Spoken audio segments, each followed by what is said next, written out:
If you have a damaged relationship with yourself, chances are you're going to have a damaged relationship. And anything we do in one place, Lynn, we do in all places. There's nothing someone can come and tell me, oh, you know, I have very healthy relationships at work, but my personal relationship, it's terrible. You're a liar. Learn how to decentralize everybody else and learn how to centralize yourself. That you're the one at the center. In the sense that, what can I do that is healthy and helpful for me first? Because if I'm able to love myself, then I'm able to know which love is good for me. What relationships do is they reveal your wounds. They reveal your fears.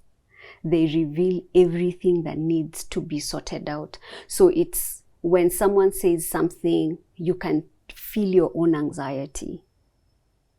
You can feel your own distrust. And if this is a safe space for both of you, then you're able to actually sense it and be able to say, baby, this is how I'm feeling. But to realize it's not this relationship that's bringing up all of that. It's something else. So where have you felt this before that you need to clear that up? Yeah. What are you unlearning and relearning in this space?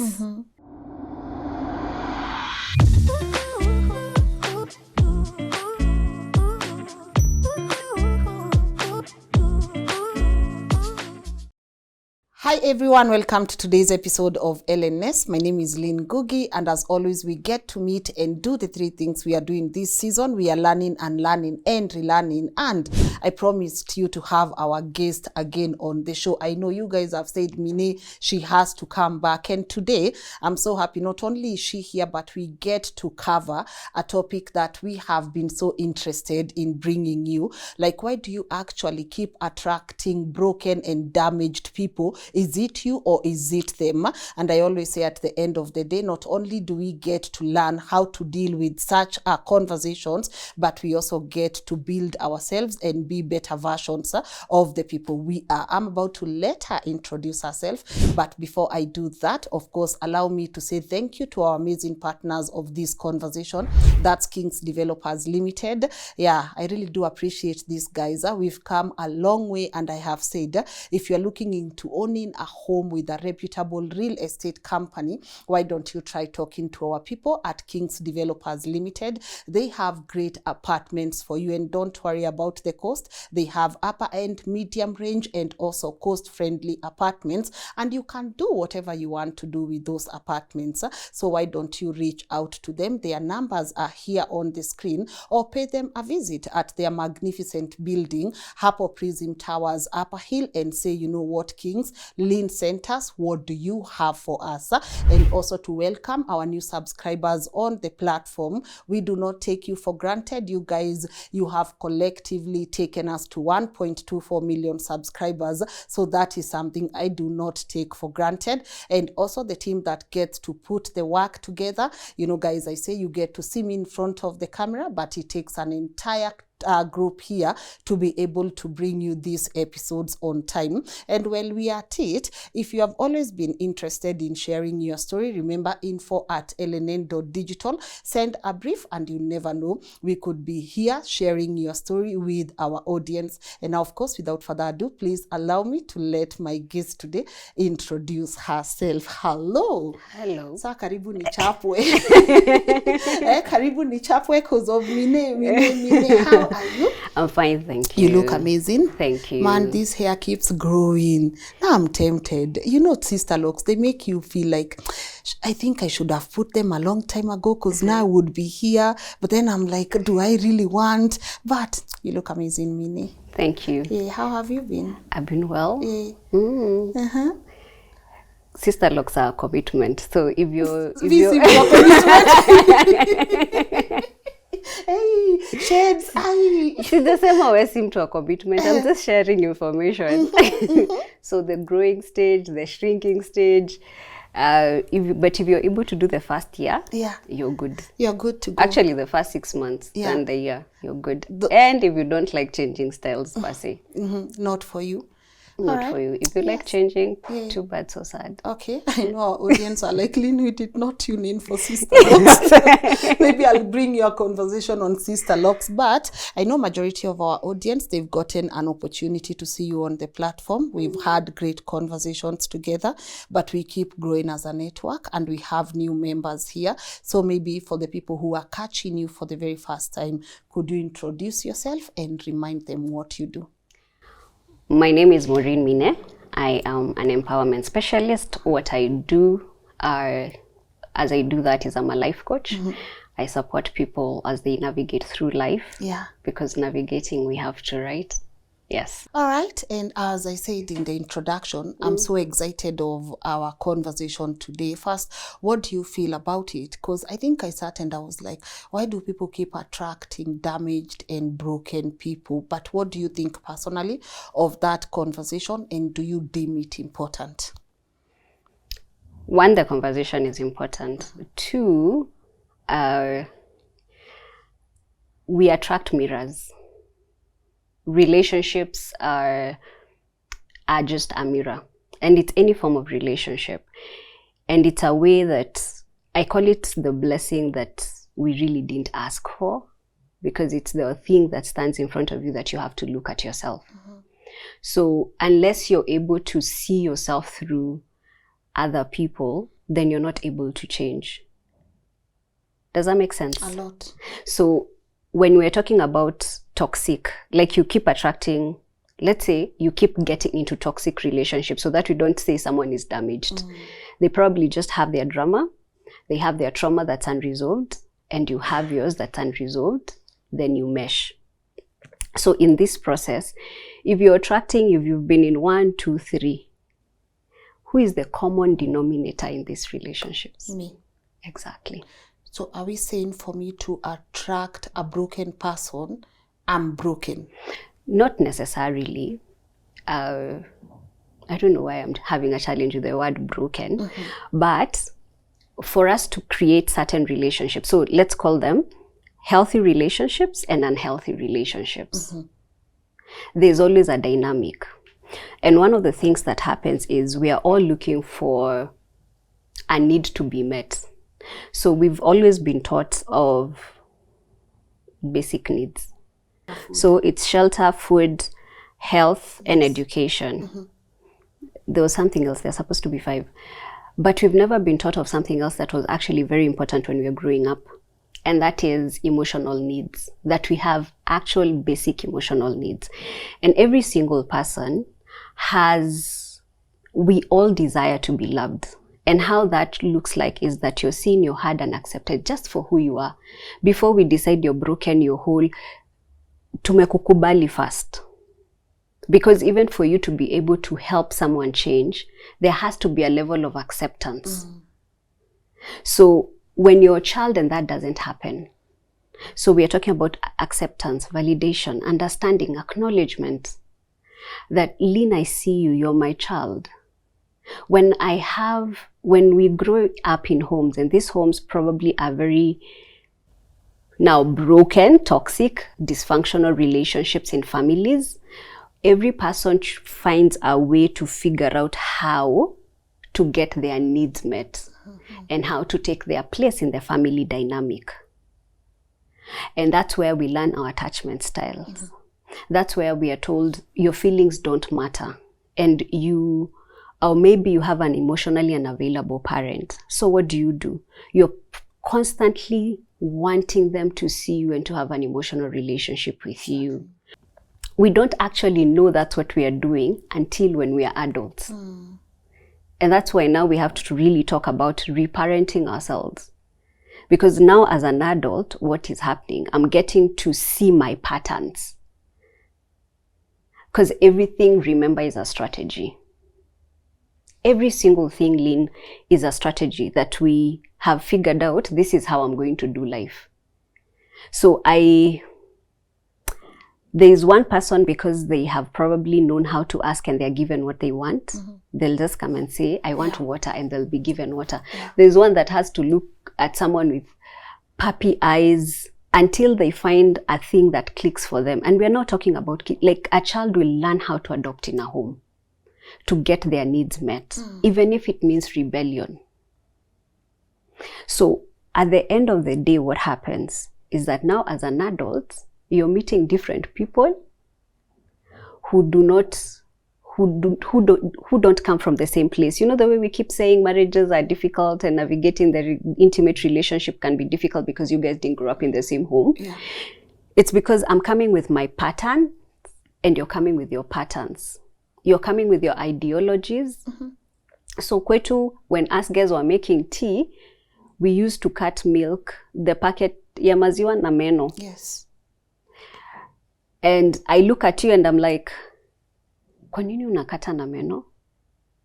Mtu ukata na makasi. Na makasi. And I was having a conversation with someone who said they almost got into a fight, 2 boys, because mmoja alikata na meno, and the other one said, your mom didn't teach you that you're supposed to actually use scissors. And he's like, what do you mean my mom didn't teach me? It's my mom who taught me how to, like, use this my is, mouth. yeah, this is what I've been seeing my mother do the entire time. So we come with different, so you come into life and you realize, higher, so people can actually use scissors. So people can actually do this. And it's the same thing now when we bring it into relationships. Okay. So imagine someone who never saw healthy relationships growing up. They don't know what a healthy relationship is. They saw violence. To a great extent, dysfunction is normally made normal because it's the environment you live in on a daily basis as a child. So you've as much as you might know there's something wrong with it, there could be something wrong, but it's been made normal. Because let's say your dad comes home drunk every single day and is violent. You all know what the problem is with that picture.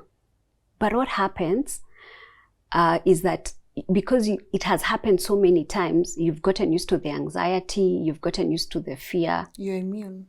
You're more or less immune, and your nervous system has adjusted to this type of environment. So this person, not unless they learn how to adjust to something different, what type of relationship do you think? As much as they will say, I don't want a violent relationship, because we don't repeat dynamics the same way. We saw them. Dysfunction in my home may not look the same as the dysfunction I saw where I grew up. It just like a disease, it mutates. So it's someone else who just choose now, because I saw a violent man who now I'm getting to date is a meek man who cannot stand up in their masculinity. So now I'm the violent one, but it's not in terms of physically, but more like even the conversations I have with this person are very violent. So now I'm constantly judging them, constantly putting them down, constantly thinking you're not man enough. What is wrong with you? But it's because I'm just repeating the dynamic. It's just that I'm repeating the dynamic very differently. It's someone saying, I do not want this. But then now you find them in another relationship. It's not physically violent, but it has its own violence, which could actually be infidelity. So there's also a mutation in that. Okay. Yeah. All right, I love what you've said. I think what I'm getting from you when we were talking about it off camera is that there is this stage in our lives where we don't have a choice. Yes. This is my home.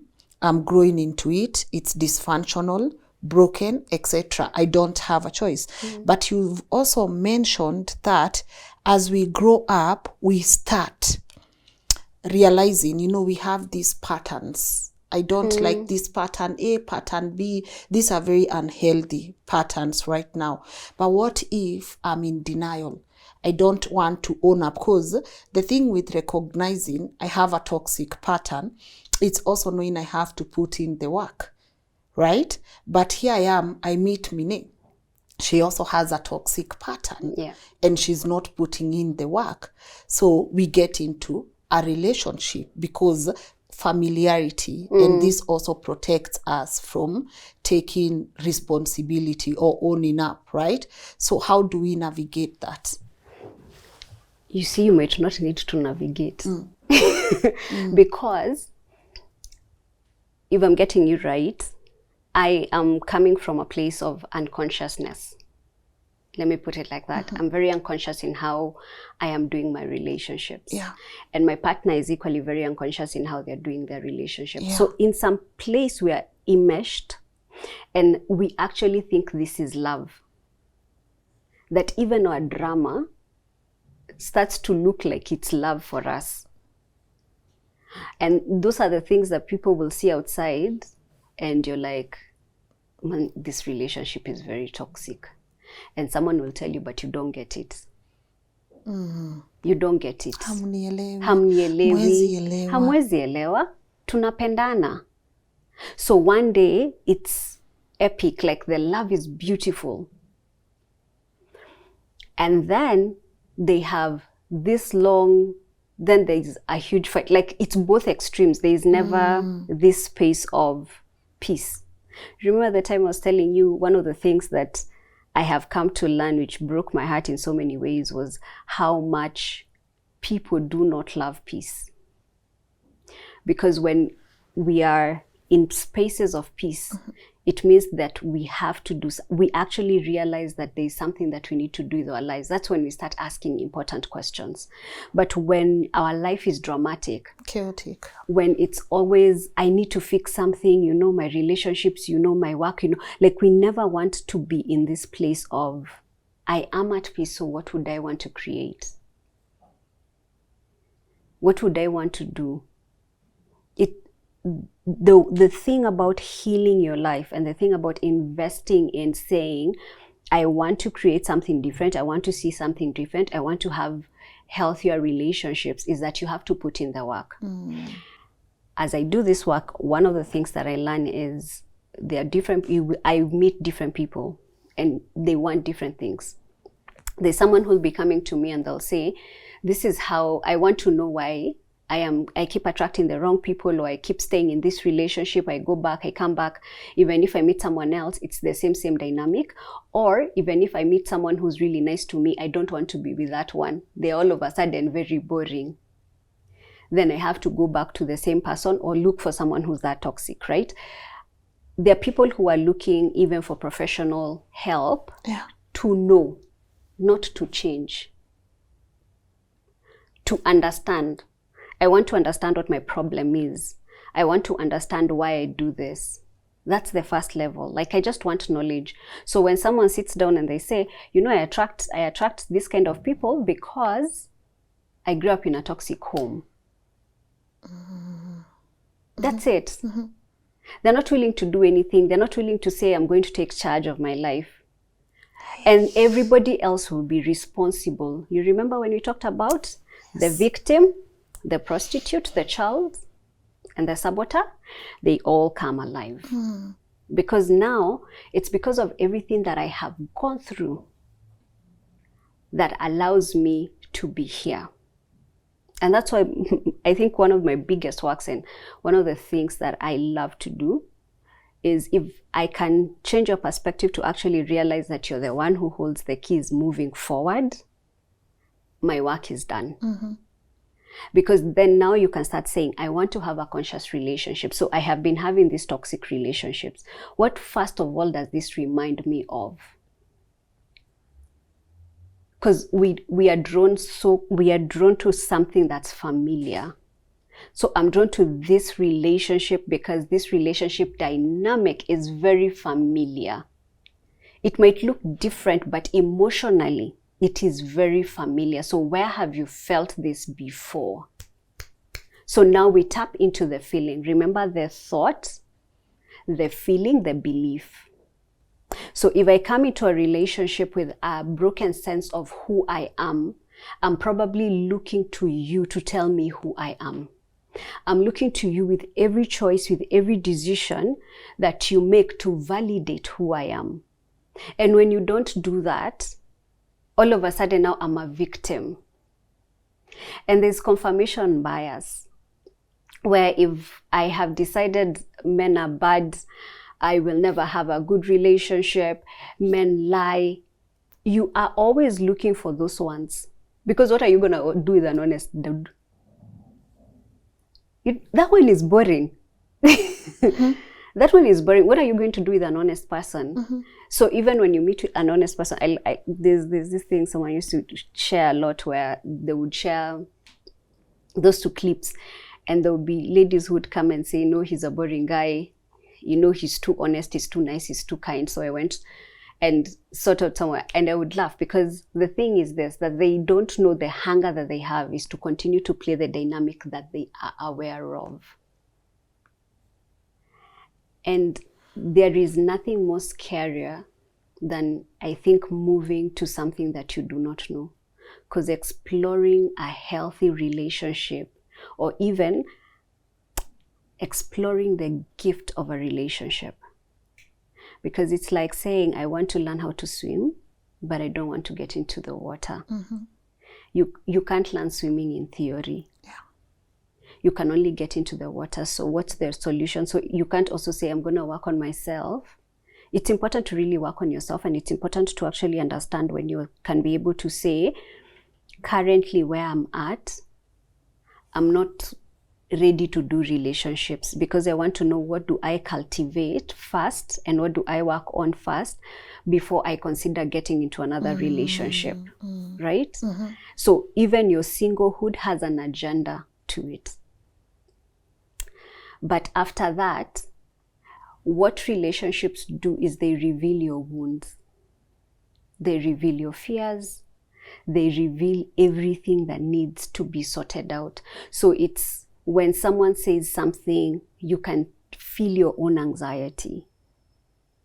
You can feel your own distrust. And if this is a safe space for both of you, then you're able to actually sense it and be able to say, baby, this is how I'm feeling. But to realize it's not this relationship that's bringing up all of that.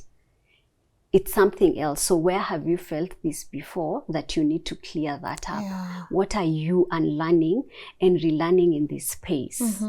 Because we have to unlearn that someone else need to validate you, so that you come into this place with a sense of worth. But it's also beautiful to be in a relationship with someone who honors that. And it's hard for you to accept that if you don't know it. So you're going to struggle for a minute. You're going to probably learn how to communicate, because you've never learned how to communicate. Maybe in terms of conflict, you decided you're going to silent treat someone as a power play, because that's a manipulative tactic. That I do not know how to communicate. I do not want to communicate. So what I'm going to do, in previous places and spaces, I have gone silent on someone. And because I went silent, they also now got anxious on their end. And they came and they're like, okay, Lynn, what happened? I am so sorry. Is the questions that I asked today, did they offend you? Blah, blah, blah. Now you kind of learn, Maureen doesn't like silence. So anytime there is conflict, you shut down. And I get into my anxious attachment style. And now I'm busy trying to pursue you again. And we continue. And these dynamics actually also happen in friendships. So it's not that you have to be in an intimate relationship to see, because then when life holds a mirror for you, you can choose to actually learn from every experience. So let's say what you can say collectively about your friendships is that friends betray you. My friends betray me. There's nobody I can trust. So in what ways do you equally betray yourself? Mirror. How do you equally lie to yourself? How do you not show up for yourself as well? So it's a mirror. But the thing is, you're not a tree. So the sooner you're able to actually ask, what am I doing here? And just be honest. Probably I'm here because I don't think there's anybody else who's gonna love me. Then that's the starting point. Then now you're actually getting internal, that I've been actually allowing this because I don't think there's anybody else who will love me. And then now if you come to me, we will question that. Do you think that's true? And do you love yourself? Then is that what we need to work on? So that, because at least you will have one person in your corner. Yeah. And that's you. Because if you have a damaged relationship with yourself, chances are you're going to have a damaged relationship. And anything we do in one place, Lynn, we do in all places. There's nothing someone can come and tell me, oh, you know, I have very healthy relationships at work, but my personal relationship, it's terrible. You're a liar. Good. Homework everywhere. It's just that it's your intimate relationship that holds up the biggest mirror, that triggers you the most. It's like someone saying, I only get late to one place. Yeah. The truth is you actually get late to very many places. It's just that probably the other places are not very important. So you don't, like, there's less to lose. Does that make sense? A lot. Yeah, there's less to lose. That's why you've never noticed. Your friends have never called you out on it because probably they also come late. So there's nothing like there's my dysfunctionality is in one place. It's, if you do it in one place, you do it in all places. If you play small in one place, you play small in all places. If there's dysfunction, you need just to check, how does it then show up in these other places in my life? Yeah. I love, man, we are learning. We just learnt and relearnt in that whole statement. But I love something you've said. Knowledge does not equal change. Nope. Because I'm sure there's even someone who will watch this and they are going through it, but they will get the information, but they will not want to change. Where is the, maybe not a disconnect, but why is it that we could have the knowledge, the information we are looking at, but when it comes to executing and doing the work, it's a bit hard? So one, I stopped calling it knowledge. Now I call it information. Because knowledge, you will know how to use it. Once you have knowledge, you will probably seek wisdom on how to navigate through the next phase. Yeah. But when you have information, it's just information. It's just like the way you would Google anything. Like, you have information. Until you know how to apply that information, then it becomes knowledge. The biggest thing is... I love that. The biggest part is, what then we are trying to do in this moment is that I'm saying, I am not comfortable with where I'm at, but I really don't know what I'm waiting for on this other side. Because it's saying, bring down the entire building. Literally. And there's a price to pay. Lynn, there's a price to pay. Is that you start doing your internal work, or you start applying this knowledge, and you start losing things. And especially people. You start losing relationships because now you're learning boundaries. Now you're not willing to continuously follow people around. You're not going to allow people to talk to you a certain way, to treat you a certain way. So when you're starting to apply this and there's a place, I call it like there's a valley. There's a valley. And the valley is the hardest part when we are doing our journey of just awareness. And it's like, I'm here. What is coming next? Huku nimeachana nako.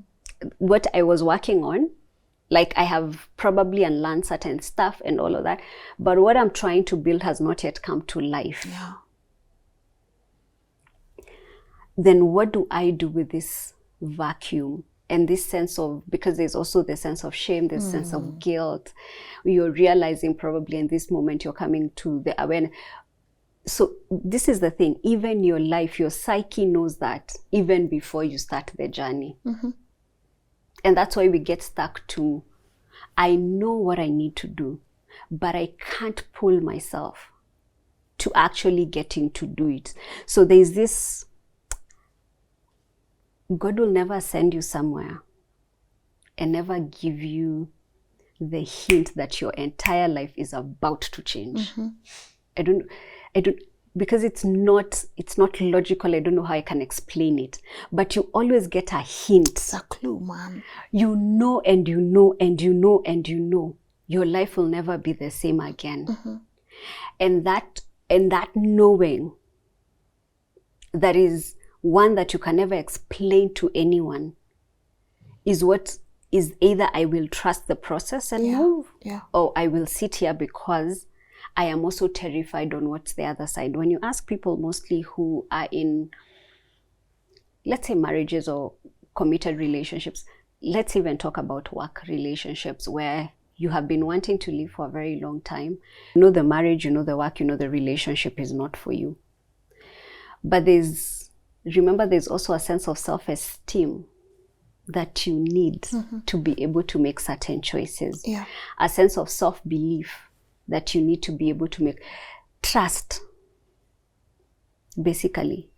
Trusting yourself, trusting God, whichever name you call God, trusting that. Trust to say, okay, Sawa, whatever is going to happen, I'm going to take it. So it takes a level of you being able to say, can I trust myself to go through this process? So when you ask someone, they always have a reason as to why they can't leave. And someone will ask you, so if I stop working for Lynn, one, am I sure this dream that I want to pursue will materialize? Am I even sure that I'm going to get another job? So I would rather take the cramps than risk to find the cake. If I leave this relationship, and the way I'm seeing the rate of single people is high, who promises me a healthy relationship? Who promises me that I'm going to get married again? If I leave this partner, and we've been conditioned to believe, and especially as women, that there is something we can do that will change another human being, and there will be everything. What if now I leave him and then in 6 months he gets married? But he's marrying someone else, not you. That's the truth, which means that probably he's been with you for 6 years, and probably in the first 6 months he had already figured out you're not the person he's going to marry. So even if you take for another 10, probably that's the same resolve that's there. So the thing is, how much of yourself are you going to chop off to accommodate everybody else? So right now I'm saying, learn how to decentralize everybody else and learn how to centralize yourself. That you're the one at the center. In the sense that, what can I do that is healthy and helpful for me first? Because if I'm able to love myself, then I'm able to know which love is good for me. If I'm able to figure out what my need is without shame, without guilt. Because we discussed last time, whatever our parents did the best they could. We're not justifying what they did, but they did what they could. Here we are. So now moving forward, as I reparent myself, what do I want to build? What have I found myself? What's my pattern? What have I found myself seeking continuously? I was abandoned. So now I have this people-pleasing tendency to make people stay. I saw this happen, so I learned to shrink. So what have I found myself seeking? Because when I am shrinking, it doesn't necessarily mean it's the shrinking is the problem. People-pleasing is never the problem. Even when people say, I'm a people pleaser. People-pleasing is not the issue. Yes. Self-sabotaging is not the issue. What are you trying to achieve with that? Because there is nothing that we participate in that doesn't benefit us, number one. Number two, every action has a positive intention. Every action? Yes. I'll take a very simple example. Okay. Like, let's say my child is hungry. And I come and I hang out with you for a bit, and then you realize your phone went missing. And in your head, you're like, Maureen is very malicious. She came, we chilled, we were good. I even gave her food and hot water. And now she has actually stolen my phone. And you know for sure, It's me. So for you, it's probably, that's very malicious, nini, nini. For me, I went, sold that phone and bought food. The action is bad, but the intention, or rather, yes, the intention behind the action is normally really good. So let me put it in what we call self-sabotaging most of the time. Yeah. Remember, self-sabotaging is a protective measure. So it's a good thing. You just need to know what you need, what it's achieving. But also, it's a sense of belief as well, in the sense that I believe if I'm in this place, is probably my work demands it, or this. Yeah, and just getting also to understand, when are you doing it? Because doing it is not the problem. The problem is if you have betrayed yourself in any way to do it. In the nature of our work, because also that's the most draining part for me. When I realize that I have to be out with people, I don't know how to do that very well. But I promise you, I do work very well. A lot of people is what scares me a lot. Yeah. But the awareness that this is necessary for my expansion. So how much can I take? So you having like guidelines around it. So I know I can go to this party and I can stay for 3 hours and I'll be okay. I know if I have to show up in this place, I can show up for this amount of time. And what other support do I need for me to be okay? Good. And can I be fully accepting of who I am? So I know I will not be able to talk to every person in the room. You get to see how you work, because it's also an area that you have to pole introduce yourself slowly, because you're learning. Yeah. Right? And also know how many times can I do this without snapping at people? Yeah. But I have a question, or rather a counter to every action has a positive intention. Allow me to use something maybe sensitive. Yeah. Where is the positive intention in rape? Where is the positive intention in corruption? Where is the positive intention in must go? Like, there's always an intention to what anybody does. Yeah. Okay. So I will use the rape one because it's sensitive. Yeah. Right? And yes, it's sensitive. The thing is, this person probably wanted to exercise power, pleasure, and abuse. Whatever madness they were like. Remember, that probably gives them a high. And actually, let's go for power. I don't believe there's anybody who gets involved or associates or just gets involved in sexual abuse who feels really good about themselves, like perpetrators. Those are people with very wounded egos, people who, and especially people who rape, because rape is purely about power, subduing someone. So this is someone who's actually feeling very powerless. So what's the intention for them? Probably positive. Yes, the positive intention for them, not for the person they're offending. For them, it's always for me. That's the thing.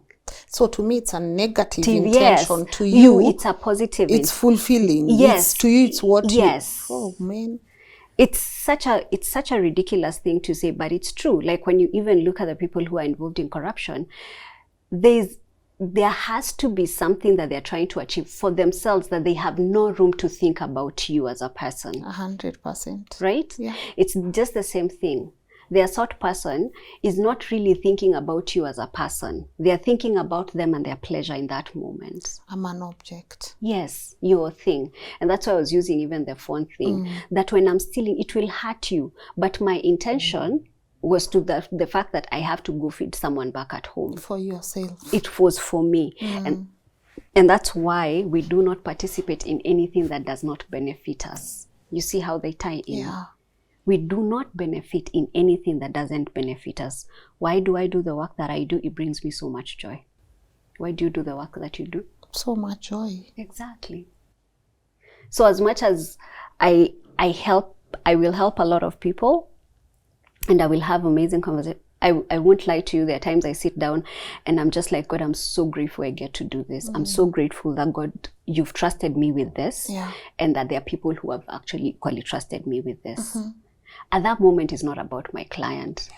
At that moment, it's about me, that I get to witness transformation.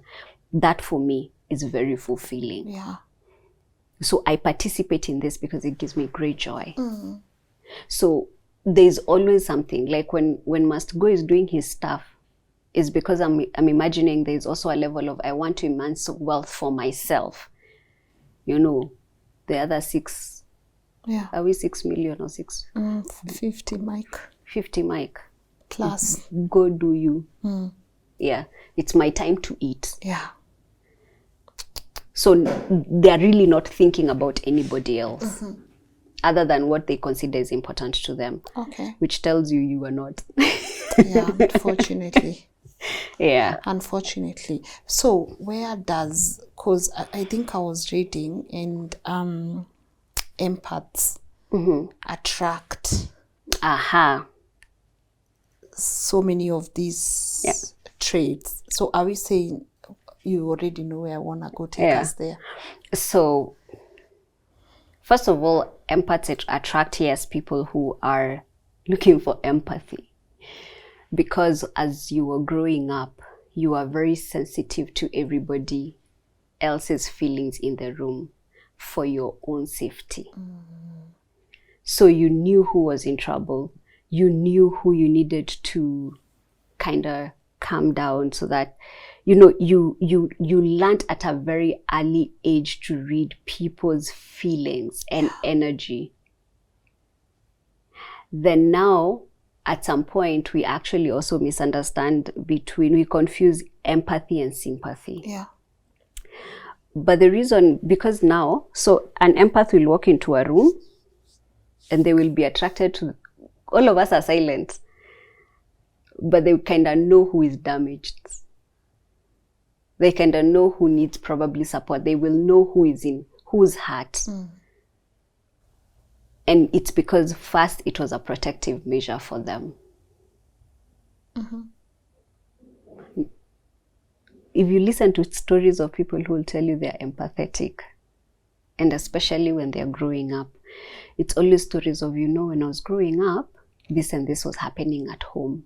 We lost this, or there was violence. There's always something that has to teach you to be very in touch with your feelings and to be very in touch with the feelings of everybody else. Yep. So you kind of learn to consider everybody else before you even consider yourself. Na si tulisema any good deed, if you're doing good things to other people but you're not doing them to you, because I'm an empath. Yeah. I can scan the room very fast. Now I don't, we thank God, but I do. But just getting to even unlearn that is the understanding of your own. And that's why it's important. Imagine it's important to sit with yourself. It's important to know yourself. It's important to actually even get feedback from the people who are around you. Because remember, there's what you know about yourself. There's what others know about yourself that you are not conscious of it yourself. And they're the people who will tell you, how come you always probably talk to people when they are sad? Or everybody comes to you when they have problems, or this and this. So it's also getting to learn that if you're going to be empathetic with everybody else, that also empathy has to start at home. And you are home. And you are home. Yes. Protect yourself. Yes. When you're going through that journey of moving from fear to love, then there will be one thing that you realize is that you loving yourself and you learning actually to start appreciating you creates the environment for you to actually have the relationship that you desire to build. Because you can't, when I am constantly feeling, I am struggling with self-esteem constantly, I will be looking outside myself for solutions. And internal problems do not have external solutions. Exactly. So internal problems have internal solutions. There's this guy who gives the story of, is like losing a key. I can't remember his name, but he's a famous guy. Is you've lost your key inside the house, but the house is dark. Yeah. Once you leave the key, like you can't see the key because the house is dark. But you can't, when you look outside, you can see there's lights on the streets. So you decide to go on the streets to look for the key. Then a few people come to help you find the key, because everybody is asking you, what did you lose? I lost my key. What did you lose? I lost my key. So we are all looking for this key. And eventually you ask, where is the last place you saw the key? In the house. So why are we looking for the key? In the street. In the streets. And that's what we do most of the times with our issues. We are looking for external solutions for internal, and it's because we've also not been taught to go inward. And at the same time, as much as we've not been taught to go inward, we've also not been taught, we've not seen, because remember, as we are growing up, we grow up and we learn more by seeing, not necessarily by being told. We've not seen people who are living consciously. So we've never seen people who actually are able to process, are able to explain themselves, or like just move in a way that they are conscious. Yeah. So now, if what are you saying? If we are both wounded and I start doing the work, does that mean we can no longer? You can't. You can't. So because one, this relationship has served its purpose. And I wish most people we would look at relationship as an opportunity, because that's how I look at it. It's an opportunity for you to witness someone else. Because in the event you get into a healthy relationship, is you get to see someone become the best version of themselves because they are working on themselves. You're both working on yourselves. You get to see them, their fears. You get to see them even overcome those fears and get to create whatever they wanted to create. So imagine this relationship, the only reason I attracted it is because I wanted it to show me where I was at. So I have seen my insecurities. I have seen how I am void of self-love. And at some point, it has clicked in me that what I actually want is probably a relationship that is mutually beneficial, that we both love each other, that we are both committed, that I am learning things. So even in my anger, instead of getting so angry and going like, this is a useless man, I am, like, what do you need me to do for you to commit? Or what do I need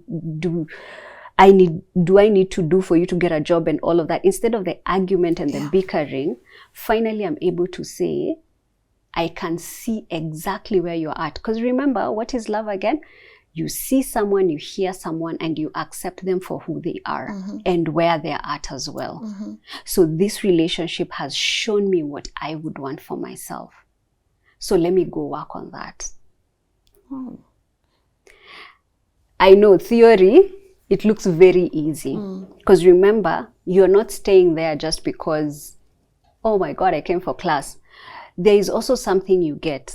And how many times have people stayed in a relationship because at the beginning, the first 3 months were amazing, that they will tell you of how much they, like, it was explosive, they got attention, this person was paying attention. Like, I didn't get into this blindly. This person pursued me. But the minute uliingia box, honeymoon stage ikaisha. And now when this person wants to leave, remember there's the bond and the attachment. Yep. So when this person wants to leave, they remember they're love bombed again, someone does something, but you're refusing to tell the truth about the entire truth. So the attachment styles also. They play a huge deal, because remember, how you're attaching is how you're used to. And again, we do not participate in anything we don't benefit from. There is something you get, even if it's attachment once a month, even if it's attention once a month, even if it's peace for one Saturday, that this one Saturday we didn't fight, this one Saturday tulienda out, and we came back, we went out for dinner and we came back. That one, even now when in the midst of fights and drama, and you say something like, but this thing has been terrible this entire time, but you don't remember we went out last month. I will so you keep on tagging to a memory. You keep on, and if you look back, there's always something there. It's something that you know, it's the needs, and we will bring in parents, because there's always there's the parent you had the most difficult relationship with. Chances are you're going to repeat that relationship in your adulthood, because the mind of a child says, I am able to change their minds. I'm able to change this person's mind. So they attach the style that you had, the things that you used to do, the thing that you wanted. It's like in your psyche, because you also don't believe you can get it for free. Because guys, love is not supposed to be this thing that you have to be beaten for, you have to be put through. Like, you don't have to prove love by being taken through Shouldn't be hard. Yeah, it shouldn't be hard. Hell and high waters. Actually, prove to me you love me. Prove what? One of the things is the biggest problem is that we choose to be very unconscious in our intimate relationships, but choose to be very conscious with other relationships. Yep. So I say this: love is unconditional, relationships are not. You have to have conditions. You have to have boundaries, a code of conduct. Like, there's what I want. But before we get to what you want, first of all, at times you have to go through what you don't want to actually now get to a place where you can say, by the way, this doesn't work for me. This right here doesn't work for me. Then as you're doing that, the ability to believe the truth as fast as you can. Because manze, our ability to negotiate with the truth is the most insane thing I have ever seen, even with myself. That the truth is right here. Iki kombe ni ya white, iko na red, na iko na black. But kushua si orange. Denial is a river. Denial is a river. Yeah, so you start to renegotiate the truth. Every time I've worked with someone who is either divorced or going through a breakup, and of course it's normally difficult, and I ask them, when did you know the marriage has ended? When did the marriage end? The deconstruction of the narrative they tell themselves, because someone will say, I've been married for 10 years, I've been married for 20, I've been married I don't know for how long. The question is this: when did you know this marriage was over? 2 months into it. I swear. For some people, it's the wedding night. For some people, they knew it, the wedding night, they knew it at some point when they were planning the wedding, they knew it before he proposed. There you go. They knew, like, even before the marriage started, they knew it had been over. But they will still blame someone else. So the whole dynamic is, as long as you're able to come back and say, what is this need that I keep needing to feel with this type of people and this type of relationships, then you're able to actually, and then the issue of deservability. Do I believe that I deserve a good relationship? Do I believe in good relationships? Number one, do I believe that I deserve one? Yeah. It's really a lot to create healthy relationships. It's a lot of personal work. And at times we make a huge deal where there is nothing. I think it's Matthew Hussey who said, you know, there's the attachment where you like someone, you come and you look at someone and you like them. But that's just it. You liked them. Yeah. The most confusing one, he says, is the one that you like someone and they like you back. But there is no form of commitment. This person is not making it clear, are we in a relationship or not? Do we want? And that's the most confusing one. But actually getting to say, okay, we are having a relationship then, but do we want the same things? But at times we grieve. Wow. Yeah, do we want the same things? Are we committed to each other? Are we building the same thing? And at times I think we actually listen to words more than we actually look at people's actions. Because one, if you listen really well, you will hear what they say. And if you look keenly, you will see how they move. Is what they are saying when they want to appease you in congruence with how they are behaving? Because someone cannot tell you they love you and hit you the next time, ghost you for 2-3 weeks, cheat on you, have multiple affairs, and still say they love you. Not unless also your interpretation of love has a problem. Mirror. Yes. So you know and you believe in dysfunction. So the question is, can I start working on myself enough that I'm cleaning my mirror? That I am cleaning my mirror, where I am willing to learn as fast as I can. Na nisonge nikisonga. This is not what I want.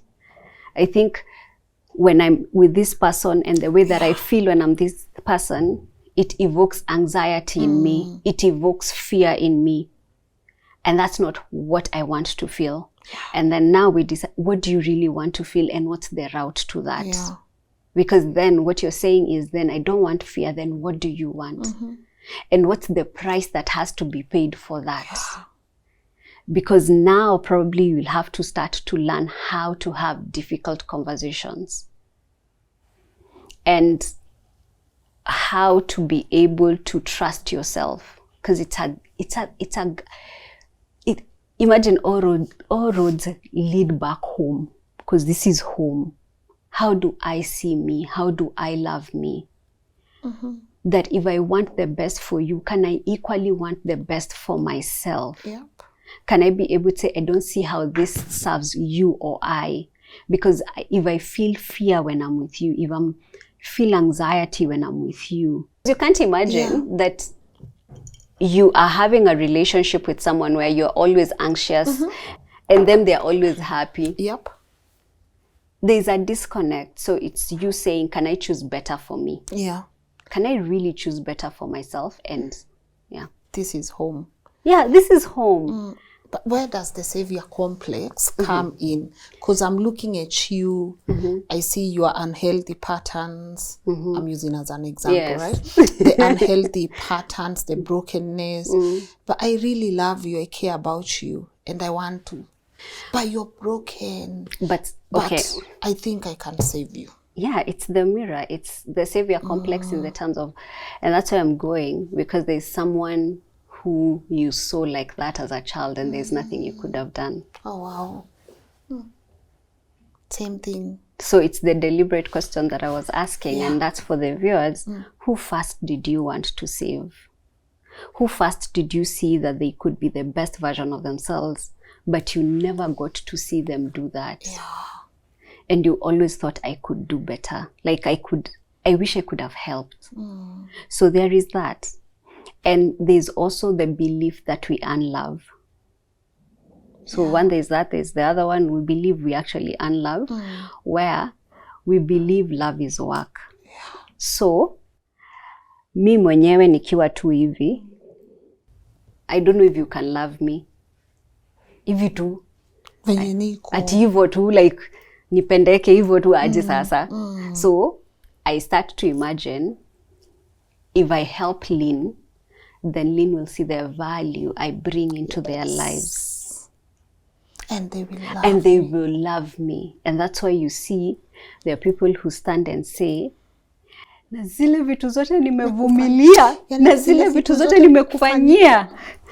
Hey. And nobody asked you to do those in the first place. Zile vitu zote, do you know what I've done for this person? Nilimchukulia loan. Nimemwekea biashara zimetoshana aje. It's a sense that you need to be a fix-up for me. Because there's a part of me that purely believes love is earned. Yeah. I earn it. And remember, we don't do some of these things, actually not some of these things, we don't do these things from a conscious place. We do them from a very subconscious place. We don't even know that's what we believe. We don't even know. And that's why your patterns are your best teacher and your best space to like just kind of sit and say, so this is what I've been doing. Why have I been doing that without even any justification? Because it's okay for you to sit and say, for a very long time I have thought love is earned. For a very, very long time I've thought I have to work for it. So everything I did in this relationship, I did it because I thought I had to earn it. And just forgive yourself. And let that not be information, let it be knowledge. Great. That now what are those spaces? What are those things? So now you get internally to actually start asking, what part of this home don't I like? What have I felt like it's unlovable about me? And then you can start to question that. Because it's important to question things. It's important to question these things. So now, where do boundaries come in? And what are some of the top 3 truths we need to tell ourselves and we need to action on? Now we have the knowledge. Information done class, now we have the knowledge. So the top 3 questions the top 3 truths that you need. Where do boundaries come in? When you have a good relationship with yourself and you're continuously like learning who you are, and that's why I love the concept of self-discovery. Then you're able to know, this is uncomfortable for me, this I am not willing to do, this I am willing to do. Right? And start actioning it. Remember, it's going to be different. Remember, now you're telling people that you have always told yes, you're telling them no. Even for you, it's different. It's heartbreaking also. It's very heartbreaking as well. So just for you getting to know that it's, number 1 is that this is a different journey and there are things that are going to be difficult. There are things that are going to be difficult because you're actually unlearning something. So in the event you're the person who always said yes, that now you're learning to actually say no. And at a few times it will feel you will feel guilty about it. But at some point you get to realize that I am choosing myself. That I am choosing myself. So the more you continue to choose yourself, the more you get to, because now you're choosing yourself with this thing of coming from a place of self-respect, not from a place of ego, because there's a difference. Because when it's coming from ego is, I want you to see who I am. Nataka mjue mwezi ni nini. Wacha mnione. That's something different. But when you're actually even feeling the hardness in it and saying, this I will not do, this I am willing to do. And that will cut across, because remember, as we said, you do it everywhere. So it will not just be in this family, like this intimate relationship. It will probably also be with your friends and your family members, right? The second thing is this: nobody has the power to change anybody else. As much as I might see the truth like the beauty in you, the potential in you. I can be willing to support you. I can be willing to work with you. I am actually can love you so much that I'm willing to invest all of my energy to see you become the version of the person that either you say you want to be or I see. But if you're not going to do it, it will never happen. Like you have absolutely no strength, no power, no authority, no control over anybody else. Yeah. Just the knowledge of that I don't have, that you can only, we want to be supportive girlfriends and wives, but you can only be supportive to someone who is actually accepting of support. Yep. Not someone who you have to spoon feed support. His projects become your projects.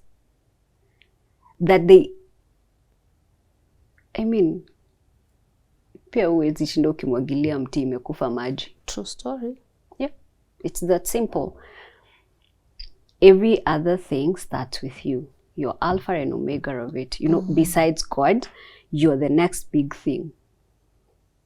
And I know we sit and say, this is a conversation I had, so we sit and say, oh, I've been praying for this relationship.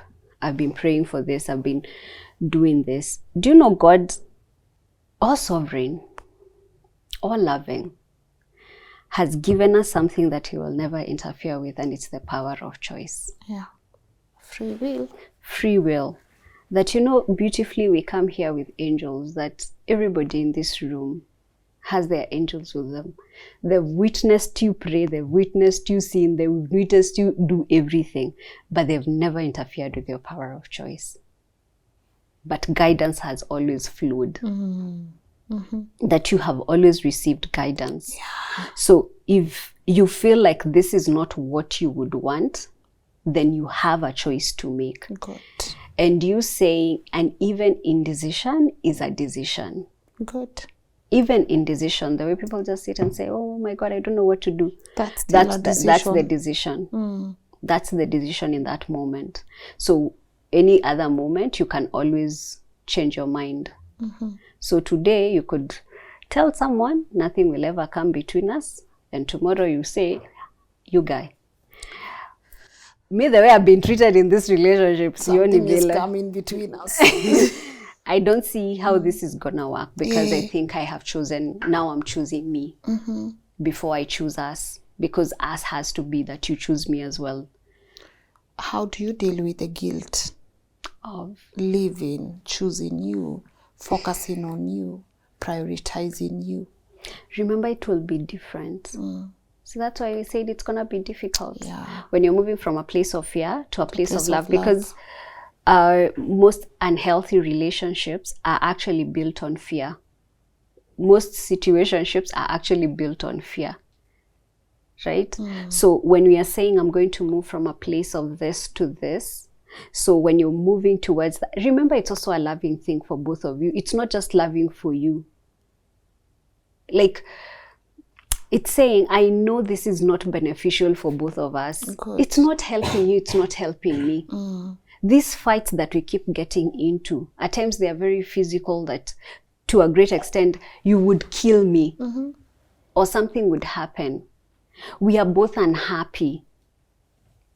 So when you start to do things that are loving and genuinely loving, you don't do them just for you. You do them for everybody who is in that circle. You actually do it for everyone. So don't feel so guilty, because what you have done is you've freed two people. You've not just freed yourself. Them too. You've freed them too, so that they also get to discover. And one of the things that I love about relationships is that they give you honest feedback. And one of the things is I could purely want to help you and support you. Like, I can see the potential in you and I want to help you, but you're not able to lift that up. And for me finally to step aside and say, let it float if it floats, let it sink if it sinks. The thing is, at that moment you get to see, you also get to step into your power. Yeah. is this something that I also wanted for myself? And I also get to know, is it something that I wanted for them and they never even wanted for themselves in the first place? So it's what you do that is loving may not always be nice and beautiful to hear. It's what Maya Angelou said, good is not always expedient, but it works out well for everyone. Nimeparaphrase. But that's the whole thing. Like, what you do doesn't necessarily feel, this is what I need to do. It doesn't feel good. Just because it's the right thing doesn't necessarily mean it feels good. But it comes with a sense of peace. And it comes with a sense, and it doesn't mean you won't miss someone. It doesn't mean you won't wish them well. It just says, I'm accepting the truth that this relationship is not working, which means it doesn't work for us. Great. Relationships are one of those things that we struggle with the most, because it's also one of those very important parts of our lives.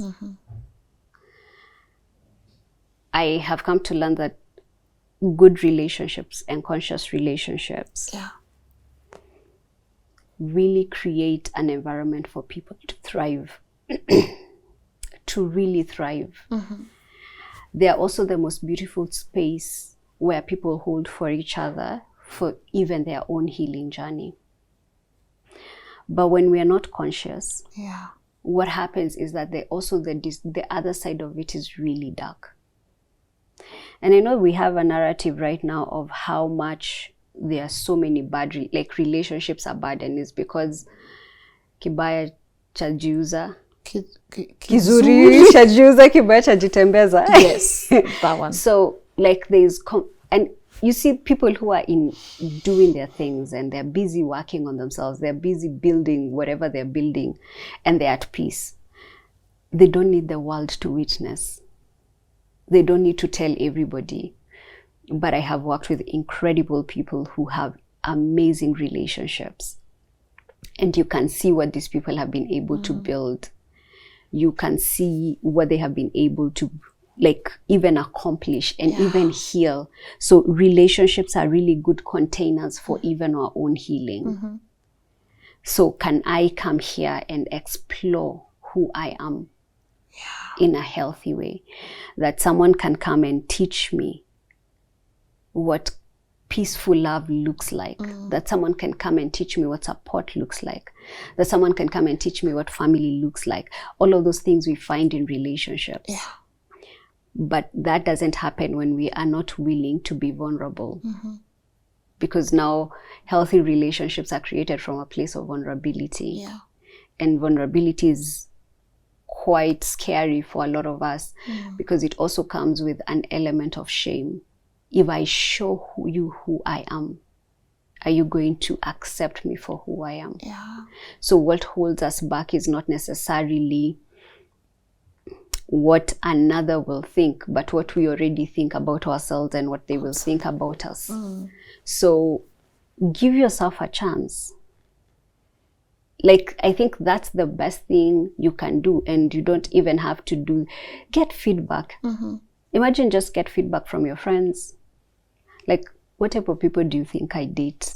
It's very interesting, even if you guys kind of date the same people, because it's not about them.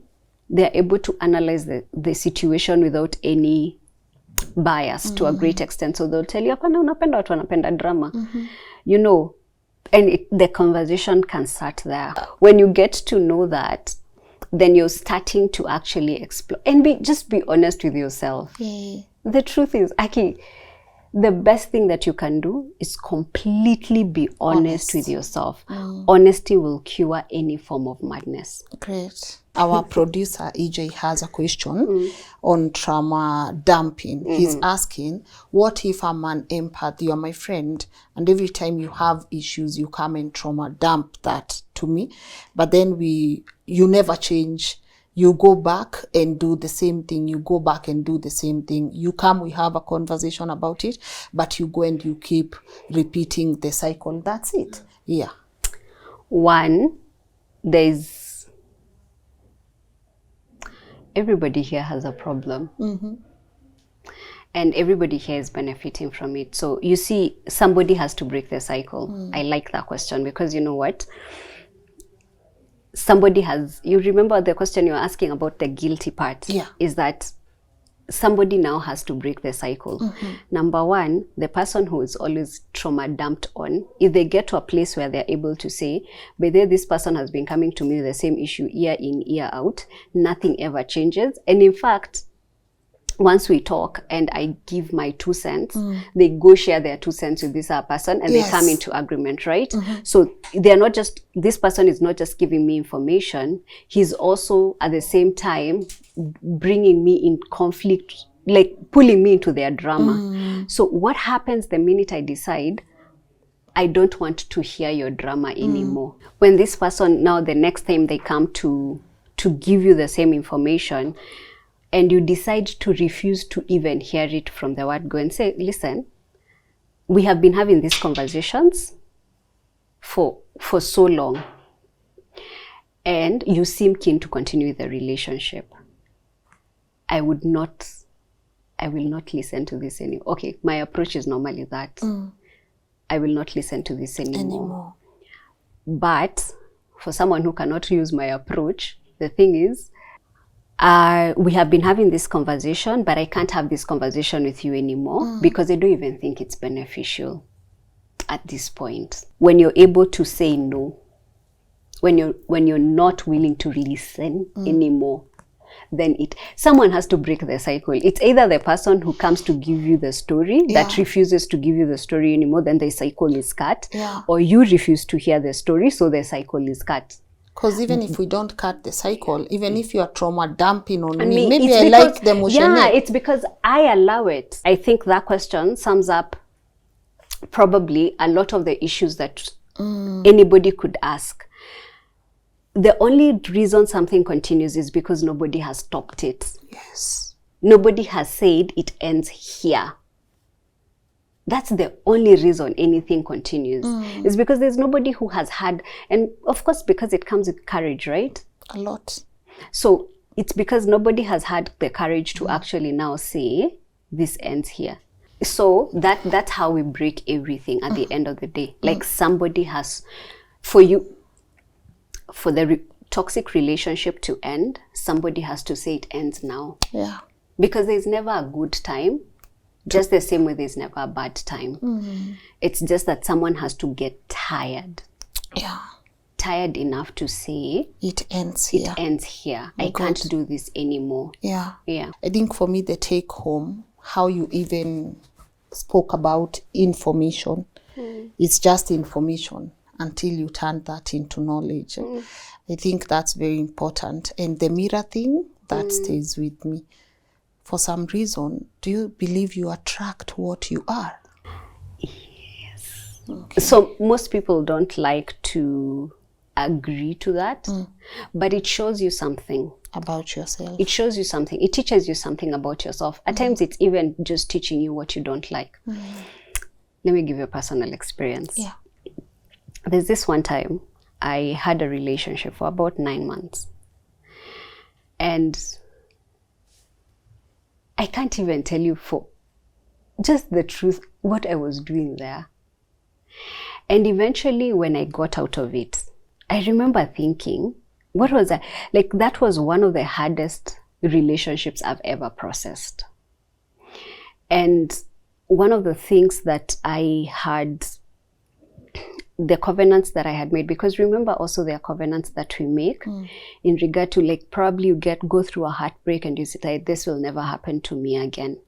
You change, I would never want to do this again. So I remember just before that I had had a really good relationship that I thought would be something and never got to be anything. And my heart was shattered. So, and I think at some point, at some point, I actually sat and I was just like, this will never happen again. I don't think I want a relationship where we have plans and then these plans never come to life. Yeah. You know, and then now I'm not just grieving at I was attached to this person, is that we even had plans. And because life is life, you're going to see this person living their life. And probably once in a while sending you a text and saying, but do you remember that thing we were praying for, working on, has come, you know, and it's coming from a really good place. But you're also looking at it and you're thinking, we had plans. We had plans, man. You know, so just after that, I think that got into my mind. Like, I don't think I want to do this anymore. And I remember once that relationship ended, there was so much pain and anger. And I knew it wasn't about that relationship. Yeah. Like I knew, you know, kikombe inaweza vunjika ulie mpaka ushindwe. Hii kikombe yake nilinunua 50 bob. It can't be the cup. There has to be something else. And I remember when I was praying about it, because I just started with telling God, you know, I don't really understand. I don't understand what's going on. I don't understand. And when my tears were gone, because God doesn't also, it's not in the business of emotions. When we had a conversation, what he said, that's what you prayed for. You wanted a relationship that was not going anywhere. Like a relationship that didn't have plans, didn't have an agenda. Tunaenda tu tukiendanga. I don't know what they're called. Those ones where you say something like, let's see where it goes. Yeah. It has no plan, it has no agenda. So haina plan. Tunaenda tu we tuende kwenye tu tutaenda hata kanika kwa kichaka, you know. Wewe wacha tu tusonge. I remember just that hit me, and that's the time I actually really understood Mira. That, and it's when I changed, when I started to realize mi vitu sijui kwenye zinaenda sizipendi. This doesn't work for me. Like this just level of, I don't know what I'm doing. I don't know what levels of vulnerability to bring to the table. I don't know if you're the person I discuss what I'm struggling with. I don't know if you're the person I discuss my hopes and dreams with. And because we don't know where we are going, everybody is wearing a protective helmet. So we discuss very superficial things. Even up to date, I can never tell you what this person ever wanted to achieve in their life. They were just there. And I know they also don't know about me. They can't stand and say, I know Maureen, because they didn't. And I also never got to know them. But I remember getting so angry about it. Like, it took me 9 months. And one of my friends just said, probably you needed 9 months to learn what that lesson needed to take you 9 months. But it was one of those ones that really made me realize, Haya, you knowing what you prayed, because that was such a, that's what you prayed for. You prayed for a relationship that didn't. No sense of direction. And you see, remember the last time I was saying, like, prayer is not just, no, I think I say this on my page, like, prayer is not just about the way we sit down and we start going like, oh God, this is what I want. It's the hopes that we carry with us. It's the things that we keep saying. And that's why even when you're praying, remember to check if what you believe and what you're praying rhyme. Because most of the time we say, oh my God, this is what I want. When I sit you down and I ask you, do you want to say, relationships don't even work. They are not good men. But you've been in Katoloni praying for 3 weeks. But still, what you continuously confess is what is true. But I know I sat in it. I personally sat in it. But just the moment to get sit and for having this revelation that, you know what, this is what you prayed for. This is really what you prayed for. And those relationships work like that. And the reason why that relationship actually ended, it's not because he had changed. It's me who had changed. I had come to a new level of awareness. And because I had come to a new level of awareness, that thing could not work anymore. I mean, rather than being 10 years and then being asked, when did you realize this was not for you? After 9 months. Wait, Sasa, you know, even the guilt I was carrying and the foolishness that was in my head at that point is because I knew it like month 3. No. Month 9. Karibu tuite harusi. Month 3, month 4, like there's a time I just sat and I'm just like, but no. You see? Somebody got a break. Yeah, but it doesn't end. But they probably would have really pulled on, we would have really hurt each other if one of us didn't step out of it. Yeah. Something good. At least they taught you the mirroring aspect. Exactly. And one of the things is that it gave me a very different perspective moving forward. Yeah. Like continuously getting to ask on every area of my life, what do I want to see? What do I want to build? Because there's nothing that's plotless. Good. Yeah. All right. I believe that's on that. A lot of learning, like we've just done it full circle, learned, and we are learning new things. And it's always amazing to have you. But I know there's a topic you're very passionate about that you would love to come back for. And I feel like we briefly touch on it so that if the audience are not like struggling, but if they would want to give us more details on what they would love to hear, we can be able to incorporate that. Parenting. Yes. Parenting. And one, because every person I sit across is someone's child. Either they're in their 60s, either they're in their 20s, they're someone's child. And majorly part of this conversation has been about patterns, and it's about even what we learn at home. And I see also a lot of parents now, when kids are growing up, we want to get into the fixing work, that at times we struggle with the relationship work. But most of the solutions that are there are in the relationship. You will never be able to fully influence someone who you're not in a relationship with. Yeah. And just because I am someone's mother does not mean I have a relationship with a person. We could know each other. We could be familiar. Yeah.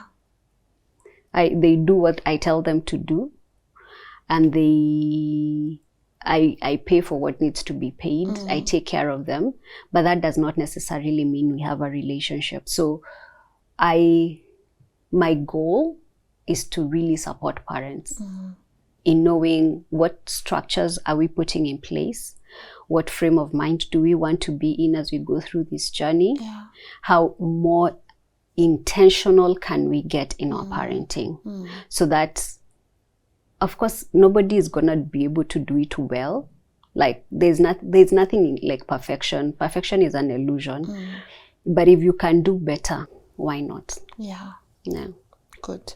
Can't wait to have that one on, maybe in a couple of weeks. Yeah. Yeah. And then if the audience have questions that they would like us to tackle, Yes. I would appreciate that. Okay. Yeah. So you guys, if you have any questions on that and also feedback on our topic of the day, feel free to leave that on the comment section. Thank you, Minneh. It's You're been really welcome. nice seeing you again this year. Yeah, this is the first time we're seeing each other. This year. Yeah. But the network missed you, our audience missed you, and finally I can say I kept my promise to you guys. She's right here. But most importantly, I hope that this was of value to you. I hope that this helps you get out of situations that maybe you are in and you've been wanting to just, get some few. Also, she said information is not knowledge. Turn that information into knowledge and then you execute on it. But honestly, let me know if this was of value to you. It will help me curate our next conversation. Really happy having done this with you guys today. Just to tell you, I look at this thing and I see how far we've come, and sometimes even I forget to be grateful of this journey and the little steps. But it's always a humbling moment for me when I open our platform and I see we are almost 1.3 million subscribers, and that means, the way Minneh is saying, every single person here is someone's child. Honestly, every one of those numbers is a human being right behind that laptop or mobile that decided to trust our content. So I don't take that for granted. And also our partners at Kings Developers Limited, you guys have been incredible. Just a reminder, they are a real estate company that have amazing apartments for you across the country. Check them out, from Apollo to Vintage to King Sapphire and other projects that they have upcoming. I know they are launching something pretty soon and I can't wait to talk to you about them. So if you are looking into owning that apartment, retirement and you feel like you are financially good to go, why don't you go talk to them? They have also a payment plan, so no pressure at all. And they have different apartments you can check out, medium range, cost friendly, and also upper end. I always say hakuna pressure kwa hii platform. Get what you can be able to afford. Sini sawa? And who else? Just a reminder, share your story with us, info@lnn.digital, and hopefully I see you tomorrow 10 a.m. Bye-bye. Hold on, guys. I'm back. Because, sorry, I gotta wear my shoes again. And let me wear my shoes for this particular part. Scholar is reminding me, guys, I did not let Minneh give a parting shot and also tell people where she can be found. So Minneh, you all saw what I did to my shoes after. Damn it. Minneh, parting shot, where can people find you? Thank you for the support and the love. I am so sorry. I equally forgot. So really, and we are anyway. Yeah, I forgot. We forgot. All social media platforms. It's Morrine Minneh. My email address is coachminneh@gmail.com. Okay. The website is coming up. Probably will be ready in a few weeks. Yeah, morrineminneh.com. Yeah. And our phone number 0738 57 47 84. All right. So you can WhatsApp. Yes. We'll get back to you. Okay. Yeah. Right, so probably you will see this on the screen. Ukombele. I'll ask the editors to put the details as she talks. So when you see that, just know it's because we forgot this part. Scholar, are you happy?